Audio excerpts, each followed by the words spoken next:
Mori ohu, mori tu, mori ora, ki tata humia, hui e tai ki, tēnā tā koutou katoa, ki te mana whenua o tēnā rohi mi te ngā iwi, katoa o Aotearoa tēnā koutou. Ki te ka whakahaere tēnā heoi ara Colin, anei te mihi ki a ko Gale tak, ngā whenua o Oko Tupuna ko Gale Tokuimi, ko Maraali Tokutuna, ko Colin Gale Tokuingoa, I whanau mai e ki Wharirua, ki Otipoti e Noko ana, Takumahi ko National Training Lead Oranga Tamariki. So, Kira, welcome everyone. I'm Colin. I work for Oranga Tamariki as the National Training Lead in Children's Section Residences and Community Homes. I'm a social worker by trade. I've been working with young people with trauma for a number of years, for about 18 odd years, in various forms as a leader, trainer, and developer of practice in the space. We're going to look at working with trauma, and we'll look at it through a little bit of an Aroha and action lens. So just an overview of what trauma is, and then we're going to think a little bit about oxytocin and Aroha, and then we'll take a look at adverse childhood experiences, and then we'll think a little bit about what intergenerational trauma and epigenetics is, and then we'll think more about how we can support individuals in whānau who've had trauma experiences. Now, one of the things I like to do when I do a chat is I like to throw up a little bit of a quote from songwriting, because I listen to a lot of music. And the reason I do that is because it broadens our mind to think that trauma is actually quite a broad social experience, and you'll find it in art, literature, music, poetry, expressions throughout. And so one of today's we shares is a line from a song that Sinead O'Connor wrote about her experiences of reconciling childhood with an adverse childhood and being a parent at the same time, and the difficulty she had in a relationship. And I really like the way she's described that experience of maybe I was mean, but I really don't think so. They asked if I'm scared, and I said so. And that just keys us into some of the confusion that people have in experiencing trauma of trying to be honest, but also trying to reconcile their feelings. So let's have a little look at where that comes from. So there's a lot of definitions around trauma, but there's broadly four that we can consider when thinking about trauma across various levels. So the first is just that broad definition of trauma being an event or events or circumstances that are experienced as life-threatening, causing fear and distress and overwhelming the ability to cope. And it's really those last two things to think about, is that it's experienced as life-threatening. So it's that level of emotional reaction, and it's that overwhelming impact and what that does to us from a psychological and developmental standpoint. And there's lots of amazing things that happen in a really heightened state. So, so that's kind of the thing to really take out of that one. Complex trauma is when we have multiple enduring experiences that are life-threatening and cause harm to our well-being. And it can result from chronic exposure to violence and neglect, by some discrimination, conflict and oppression, but also it can arise from living in a society that's post-colonial, has the effects of colonialisation, the loss of culture, language, identity, land and collective well-being. So it's broader than just a personal experience. It's also what occurs within an environment. Historical trauma is kind of linked to that, and it's that complex and collective trauma experience over time and across generations by a group of people who share an identity, affiliation or circumstance. So again, it's taking it wider again. So thinking about trauma at a different level across a whole cultural subset, which is something that we're very familiar with in Aotearoa and indeed most of the post-colonial Western world. And vicarious trauma is kind of another consideration of this. And this is when we experience the symptoms similar to those who directly experience traumatic events, but we haven't. But we are having a sympathetic reaction to it, which is quite intense in itself, and it's making us feel overwhelmed. It's making us feel like we're in a life-threatening situation. This comes about when we spend a lot of time witnessing or working with people who have experienced trauma, whether it be tamariki or whānau. And it comes from doing lots of high intense work. And it's something that does happen with people in the human services who are working in this space. And so I put it in there to call out going, be aware that being around a lot of pain can start producing a pain response within yourselves. So something to think about when you think about what your self-care is going to look like if you're working in this field. And generally, what does trauma mean for an individual? So what we know is that the experiences we have, particularly during our first 1,000 days, influences the way we view the world that we are in. Our brains are incredible in the fact that they will adapt to whatever environment we are in to maximize our survival. So if we spend our first 1,000 days in a warm, relational, safe world, that will become our expectation of the world around us. We'll think that the world's going to be warm, safe, and relational, and that we're important and that we have opportunity. If we spend our first 1,000 days in a world of adversity, deprivation, fear, and abuse, that will become our expectation of the world, that life is hard, life is tough, and I need to be as well in order to navigate this. You won't be reliant upon others to the same degree. Reality, a lot of people are somewhere in between. They have some warm relational experiences, but they also have some experience of adversity and deprivation. And so we want to be thinking about it as a sliding scale rather of this or that. As I say, if you've met one person with trauma, you've met one person with trauma. They'll be different to the next person down the track, and they can be different to a sibling or somebody else within their family, even though the experiences are similar. Experiences inform our expectations of the world. They really shape our paradigm, the way we view our environments, our relationships, and our beliefs. And it also shapes how we respond to the world.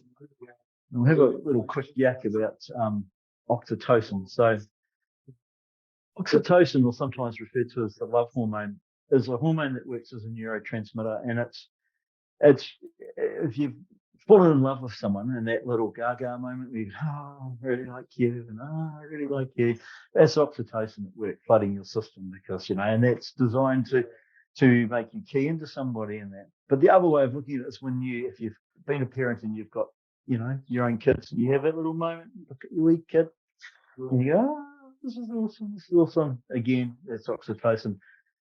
The other person who's experiencing that is also experiencing oxytocin response. And this is the way our brains work, and it enables us to experience love, enables us to form bonds, build relationships, develop empathy and care for others. And it's a real necessary element of human neurology, because we are social beings. So without oxytocin, it's very difficult for us to form functional social bonds. Now, the challenge comes that oxytocin is dependent upon environment. And so if we're in a high stress situation, our ability to produce oxytocin becomes compromised, because the hypothalamus and the amygdala are actually focused upon other things. And so this has quite a big impact upon the way we regulate emotions, and the way that we start to view relationships across the life course, particularly when this insult occurs during early life trauma, those first 1,000 days from conception through to 2 years of life. So it's a really key thing to be thinking about, because it's a two-way thing. The experience a child's having and their ability to express and receive love that comes from oxytocin is compromised by stress, but also the stress that's sitting upon parents and those caring for the child. If they're in a high stress state, it's difficult for them to have that same level of intense bonding, and that can have really profound effects down the track. Something to consider. Thinking about Aroha, and I really like this concept of breaking down the compound of nature of the kupa and really looking at it. Thinking about aro as a verb that means to pay attention to something, and ha being the breath. And one of the kamatu I work with describes this really well, is when you meet that special person in your life and they walk across the room and you've got your eyes on them the whole time, and you forget to breathe, like literally take your breath away. And the same experience that we tend to have when we're looking at our mokopuna or our children, and we kind of look at them and just literally take your breath away. And I think it's a really good definition to consider, because it talks about that biological response that we have to feeling that. And it also widens us out to thinking that this is actually something a little bit broader than just the saying Aroha means love. It means a lot more than just love. It's about a whole connection of things. And I really like Georgina Tuia Stewart's definition of Aroha, literally meaning to follow the breath, implied attentive care for self and others, to follow one heart, to go with the flow. So it's talking about our reaction and the love that we give rather than the love we receive. And I think that's, from my standpoint, really highlights the difference between Te Ao Māori and Western ways of thinking, because love is seen more transactional, whereas within Te Ao Māori, it's a much broader expression of these are all things, and it's about what I give rather than what I expect to receive. And I think that's, for me, is a really key thing when we think about working with trauma, because it's about what can you give that helps rather than what do you expect back. Reverse childhood experiences, or ACEs, is a study that's been around for a really long time, and it was done with Centre of Disease Control as part of it. And it's a medical model. And what they were looking to do is they were looking to look at experiences that children had up, from age 18 down, and they were looking for medical impacts. And it's quite an interesting scale. It measures essentially whether you've been exposed to physical, sexual, emotional neglect or abuse, the impact upon parental insults around mental illness, divorce, substance abuse within the household, and grief. Grief and divorce sit in the same thing, which is another interesting thing that I find, because when you consider divorce is quite common, unfortunately, in our world, and relationship breakup is quite common, but that is experienced for a child in the same way as somebody dying. It's the same grief process, because it's a profound loss of somebody important within their world. And we don't often think about that in the same way, but it's really quite up there in the thing.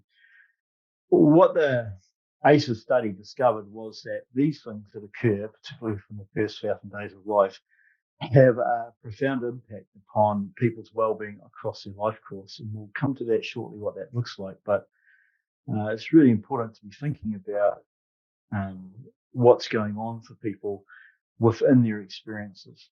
There are, however, a few limitations to this. And the first one is that many of the experiences that can be traumatic for children, the quiz doesn't even cover. So things that are happening in the community, violence, racism, forms of discrimination, natural disasters, housing insecurity, whole raft of things are not counted by this. And the second is that the scale does not factor in resilience, and everybody responds to adverse experiences in a different way. And so we need to be thinking, it's really easy to look at scales like this and go, oh, well, I'm an 8 on the ACEs scale. But that doesn't mean you're comparable to another 8 or to a 6 or to a 7 or to a 10, because the experiences you have don't necessarily dictate the way that you manage the experiences you have. So when you come across in your work, if somebody's been through an adverse childhood experiences scale and they've got a number, that just tells you that they've had some difficult times. It doesn't predict who they are or how they'll respond to that. It just keys you into the fact that there's been adversity there. That's useful to know, but I sort of caution people when I have chats around this about taking that as a predictor of how they'll respond, because it's a very poor predictor. It just says adversity was present during childhood. There's a couple of other ways to be thinking about ACEs beyond an individual. And one is Ellis and Ditz in 2007 took the word ACEs and expanded it to what the community environment is. And that's kind of one of the limitations in the CDC study. And so they started looking at some of the things around what children need. And this kind of links into, you will all be familiar with, it takes a village to raise a child. Well, it does, but the village needs to be healthy as well. And so the village needs to be a nurturing environment. And we like to sometimes have a natural assumption that the village is just as healthier than the household, but that's not always true. So we need to look at the environments that we're in. Is there a high level of domestic violence or family harm going on? Is there prevalence of homelessness? Is there poverty? Is there discrimination? Is there disruption within the community for whatever reason? Is there lack of opportunity, economic, mobile and social capital? Is there poor housing quality and affordability? Is there violence? Is violence normalised within that society? So these are things that we need to start thinking wider about, because they have impacts as well. And then the other thing to be thinking about is the intergenerational nature of trauma, because trauma becomes more amplified when there's been a series of those across multi-generational, transgenerational. So if I'm born into a household where my parents struggled and their parents struggled, our way of being is around survival, because that's been the way of being. And that will key us through epigenetics into being more predisposed to survival responses in a brain developed for survival responses than a family group or a subset that haven't had multi-generational impacts. So it has a play across, it steps across. And it's particularly relevant when you think about the multi-generational impacts upon trauma and other large-scale social upheavals. So to kind of bring all this into a picture for you, I've got a little wee graphic here. So when we look at adverse childhood experiences that sit down, we have, your mental illness with whānau, verbal abuse, whānau being imprisoned is something that really has a big impact. Alcohol addiction within the whānau, emotional neglect, physical, sexual abuse, as I mentioned before, divorce, death, witnessing family harm. You don't necessarily have to be a direct victim of family harm, you just have to be within that experience. But these things sit, the roots of the tree sit within the community in which we're located. And so we need to be looking at things like discrimination around gender, class, ethnicity. How does our society think about things, and how do these amplify or reduce the effect? What are the barriers to education? Is there education? Does everyone get early childhood? Do they not get early childhood? Is there even early childhood within that community? Thinking about healthcare, is it adequate? Not adequate. Is there access to it? We could sort of add to that in New Zealand, there was recent debate around dental care. Dental care is a fundamental part of public health, but it's hard for many people to access. Colonisation sitting at the bottom, because colonisation impacts upon all of these things. Poverty, unaffordable, poor housing quality, that's a big issue in New Zealand at the moment. Being raised both within insecure housing, within low quality housing, impacts upon all of the things that are likely to impact on childhood development. Insecure low wage work, not knowing where your income's coming from, stand down periods, transitioning from benefits off to benefits, partial benefits, all these things have big impacts upon all the things that can harm a child.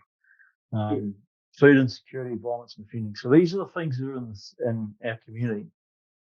And one of the things that we really need to look at when thinking about trauma and adverse childhood experiences is these community environment aspects and impact on it. These are socially constructed things. These are things that we can have a direct impact on. These aren't natural, normal things.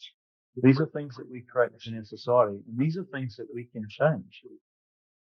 And so, being a social worker, I've got to throw the challenge out for the group of, are we active in wanting to change them, or do we just assume these things will live forever? It's the old focus on ambulances or fences at the bottom of the cliff, and we forget to talk about why the cliff is there and why we think that's natural and normal, but in fact it is not.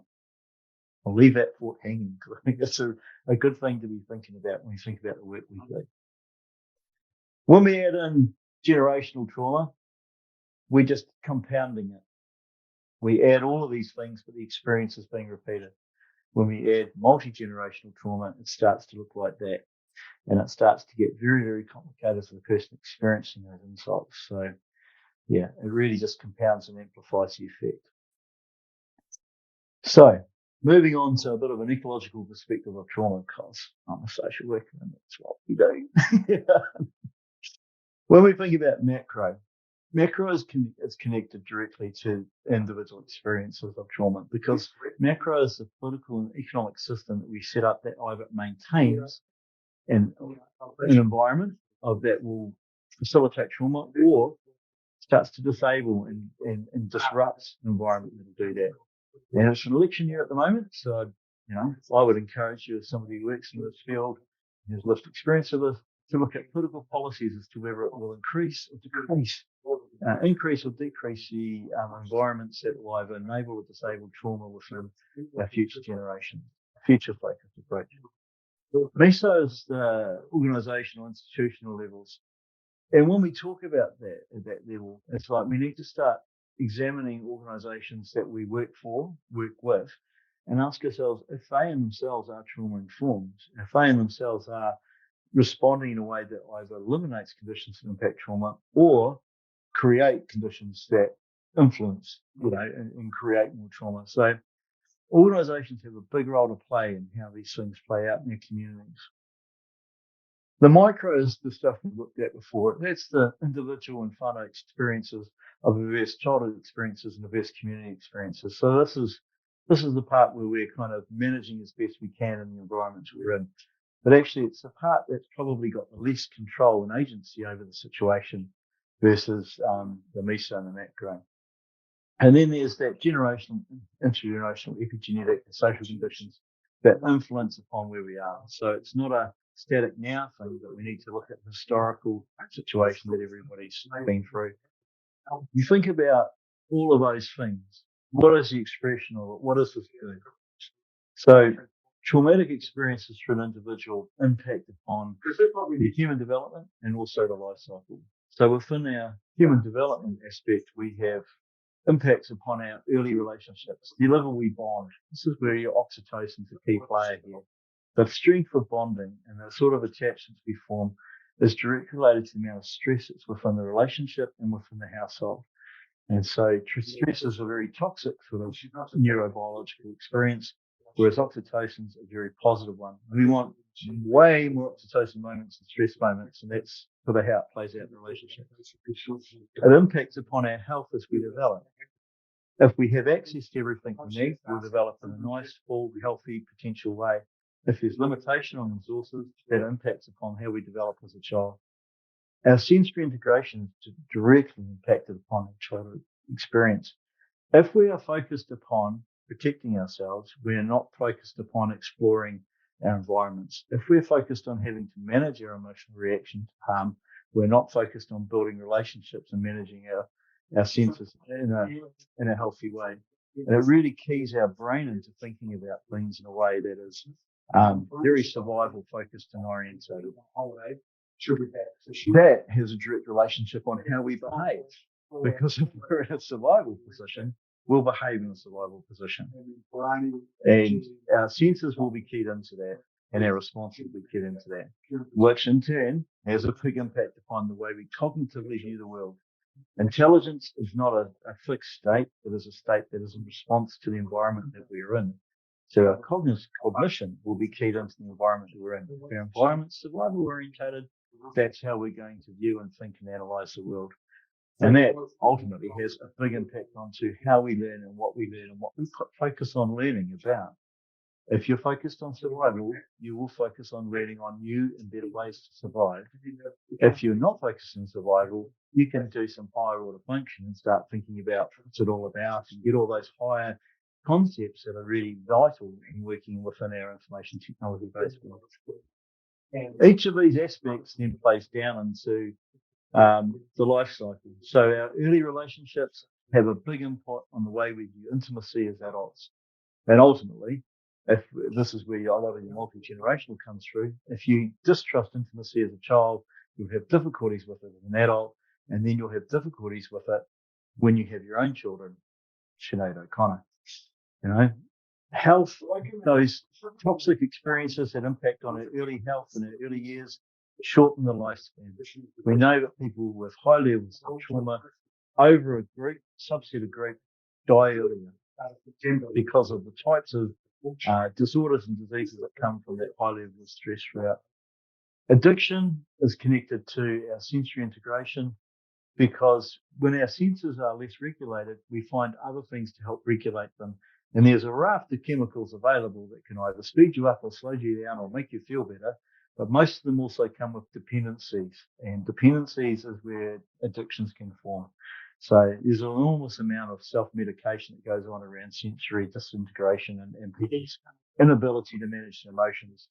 And we live in a society where you can pop down to the supermarket and buy that in a bottle.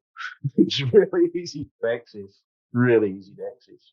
Criminalisation is our behaviour switch. So in New Zealand, we have this interesting position where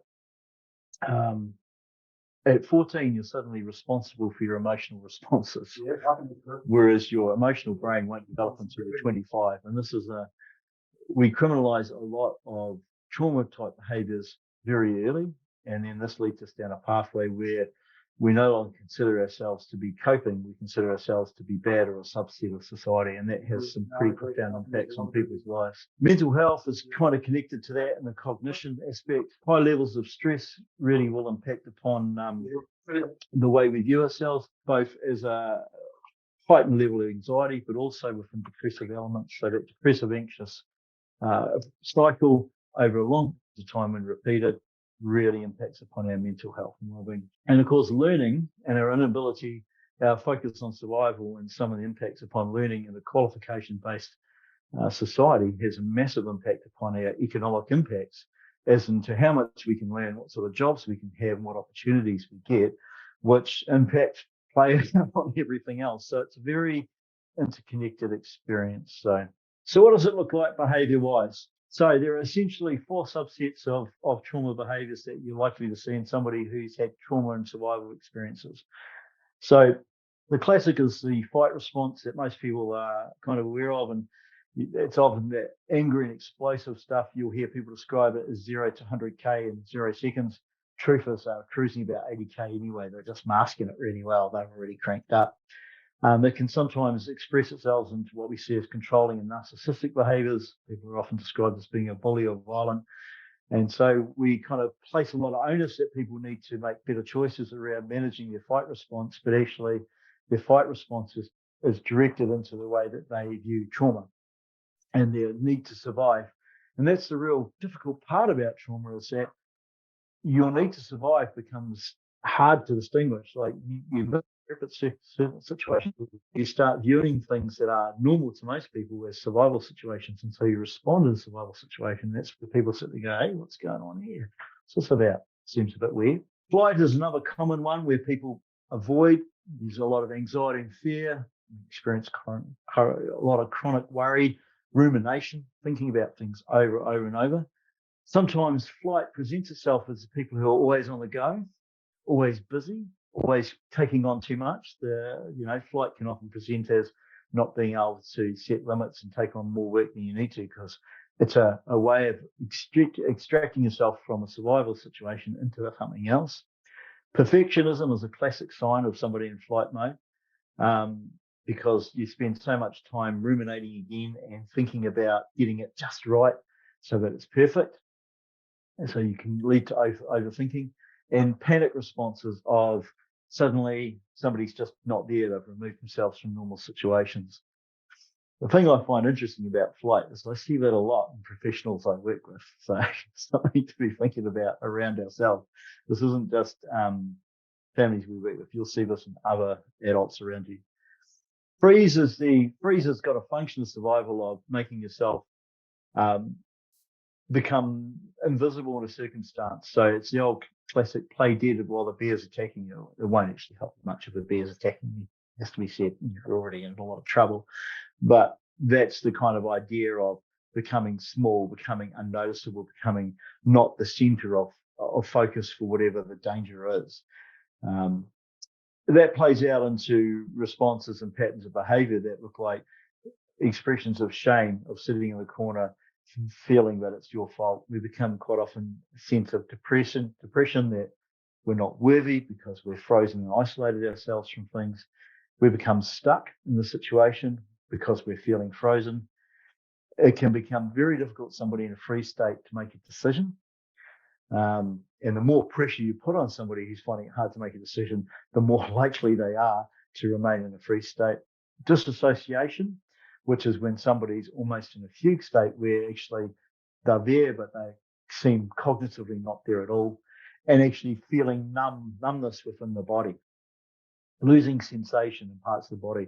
What's happening from a biological standpoint here is literally because the body feels it's in a survival situation, it's pulling all the blood around the organs because it feels like it's going to physically die. And so the impact that has upon your extremities and your mind is you have less blood there, and you experience that as a sensation of numbness. Now, fawn is another form of survival, and the function of fawn behaviours is to please everybody, to be the liked one, because the liked one's less likely to be harmed or hurt. So you put others first all the time. You put your own feelings and needs to one side, and you're always helping others. You're a people pleaser. You form codependencies with others, particularly those who appear strong. You have loose boundaries around your needs because you're so focused on meeting the needs of others. You find it very hard to say no. because you don't want to say no, because no might bring about might increase the need to survive. And it often leads to identity issues. We focus so much on being something for someone else, we forget who we are. So the way these things are taught, right, is that you're fight, flight, freeze, or fawn. And we often like to think of them as a set of behaviors that exist in nice boundaries. But I can tell you after 18 years of working with this and 50 odd years of living around this, that in fact, in reality, this is what it looks like. It's very hard to pick exactly what we're working with. But what you can see when you see these behaviors and all the various combinations occurring is that somebody's in pain and feeling a need to survive. And that's really the thing to focus on around these behaviors. Is there an expression of needing to survive? And if we're needing to survive, we need someone to make it easier or help us to survive. We need the assistance of another. So what do we do? How do we support somebody who's in this space, who's operating in a survival mode? Chuck up another wee lyric. I particularly like this one for all those who are fans of superhero movies. This became quite famous with the Suicide Squad. But I really like the line, please don't make any sudden moves. You don't know half of the abuse. Working around people with traumatic experiences, you need to be really mindful of how you approach them, how you behave around them. And you have to be also really mindful of you literally do not know the half of it. You will only be seeing a really small tip of the iceberg. And if you're privileged enough for someone to share their pain with you in its full extent, you'll be surprised exactly what's walking around you. So, responding to trauma. The first and foremost is I'm going to go back to the MISO we talked about earlier and call out that organisations themselves need to be trauma informed in the way that they enable practice. It's not enough to have trauma-informed practitioners. You need to have trauma-informed organisations. So organisations need to be behaving in a safe way. So they need to be promoting safety at every level across the organisation. So it's safe for staff and it's safe for service users. There needs to be an approach to the work that is about peer support and mutual self-help. So this means the services we're offering is based around helping people to help themselves rather than doing on or to. And so the rationale for that is if that's not existing through every level of the organisation, it's not going to be existing in a meaningful way through the client experience. Our interventions need to be built around the idea of empowerment, voice and choice. So one of the most powerful things when working with people with trauma experiences is to be able to provide them choice, genuine choice. And I'm not talking about how we often like to say in society, so, everyone's got a choice. Yeah, everyone's got a choice, but the choice is not the same. Genuine choice is a combination of actual achievable options and the ability, the empowerment and the support to have the agency to see and take and use those options. And we always forget the second part about that agency and the ability to take those choices. Organisations need to operate in a trustworthy and transparent way at every level. So that means that they're open to critique about who they are. They're open to changing about who they are, and nothing is hidden. Everything is open. And I do realise the irony of saying that with where I work, but that is something we're having to work on in a big way in my space. Collaboration and mutuality is the key about it. And this comes back to being able to enable empowerment and mutual self-help and being able to do that. You can't do that unless your whole organisation is geared towards the idea of collaboration as the form of intervention. And an organisation, lastly, but most importantly, must be completely aware of those social subsets that are informing and either enabling or disabling trauma to continue to occur. And so there has to be a commitment from the organisation to do something about that. Organisations can't sit as bystanders. So that's the platform on which your practice needs to sit, all right?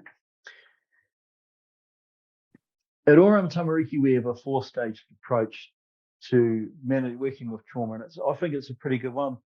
It was developed by Trish Glettel, along with a team of people working with her. And it kind of uses a 4R approach, which is quite common in this series, but it's about promoting resilience. So it's a social model. This isn't a treatment model, it's a social model. And this is about recognizing that trauma is unique. So we recognize it in that way, that your experience of trauma and my experience of trauma, while similar, is unique, and what we need is therefore unique as well. It's about responding by being calm and being self-aware of our own emotions and responses to stress, and taking time to connect and build safety through relationship. And that's really the key, is to have the time to build safety in relationship. And that takes a lot of time. We'll come to what that looks like in a minute. Understanding the importance of predictability and structure when it comes to regulations, emotional regulation. So behaving in ways that are calm, respectful, predictable, and reliable, even when there's uncertainty. And that's been a foundation stone of my work, working with a lot of people with high levels of trauma, is to always be calm and predictable. And the one thing they can be certain of is the responses they will have from me, even when everything else is up. And that takes a lot of focus and intentional effort. That is not a natural state of being. And we look to restore. So that's through the promotion of healing, for enhancing mana in every action we take. It's about sharing power, focusing on strengths and providing resources, but also the duty and the responsibility to prevent further trauma from occurring. So when something's not right, doing something about it, making sure that our actions aren't contributing to future trauma occurring. It's quite a big thing to do, but the thing around restoration is it's not us healing people. It's creating situations in which people can seek their own healing. And that's really that important part of empowerment and choice. So in practice, this sits out like this.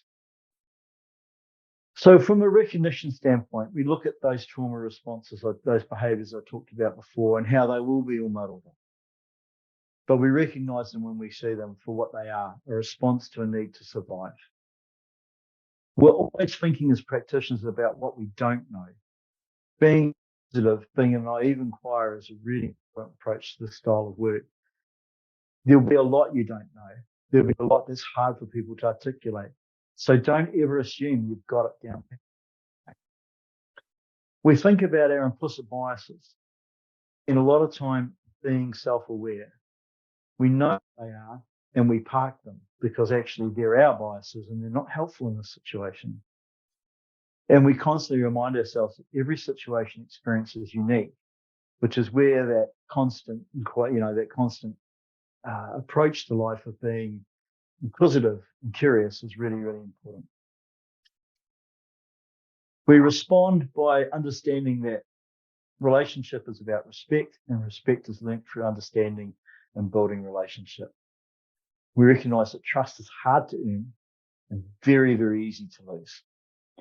And I guess the bottom one is like my key behavior that I expect from professionals working with one. Don't promise and fail to deliver.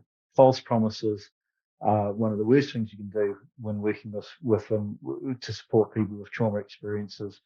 It will not only inhibit your relationship with them, but make it less likely for them to seek help from agencies in the future, because they will remember that experience and will resonate for a long period of time. Regulation is about being in the right emotional space to do the work. And so being inquiring around what does make people feel better? Where do they feel better? Try and figure that out before you engage with somebody who's got trauma experiences. What is the most comfortable place for this whānau or this individual to meet you? Where do they feel safe? What does that look like? Key one here is always arrive on time. That's really important when we're with somebody who's got an anxious view of the world, particularly. It's nothing worse than, are they coming? Are they not coming? What time are they coming? Why aren't they here? Don't they like me? It's a terrible place to place somebody who's in a survival space at. Get there on time. Be there on time, or a little bit early, but not too early. We don't want to be turning up surprise, but actually make sure you're where you need to be before you need to be, so that you're on time. And the other real thing that we forget to do in our business is some days you just can't do it. From a regulation, where am I at today? There are days that it's just whatever work might have been planned to happen isn't going to happen. Respect those days for what they are. It's not about people being lazy or making excuses. They just can't do it today, and that's okay. Do something else and wait for another day when you can do it. That's the reality of living with trauma. Some days you just can't. Some days you just can't. We don't have a lot of sympathy for that in our society, but we really need to have more. And restore. So this is about building up the people, whakamana tangata, building it up, both at an individual and community, whānau, hapu and iwi level. We want to build up communities. And that comes through providing resources and access to resources at the lowest level and the easiest way for people to access it. And it's the kind of that take-home thought of what I pointed out before about society and trauma is we need to prevent further trauma from happening at every level. So when we think politically, at an organisational level, at a personal level, an intergenerational level, what can we do today that makes it less likely that childhood trauma will happen today and tomorrow? What actions can we take from a social justice standpoint that make the experience of human development more optimal, make it better for people? Every small change can make a big difference. If we do these 4 things well, if we recognise, respond, regulate and restore in our actions as professionals, then that's what Aroha in action starts to look like. That's that whole exposure of actually helping others and providing what we can do looks like an actual practice.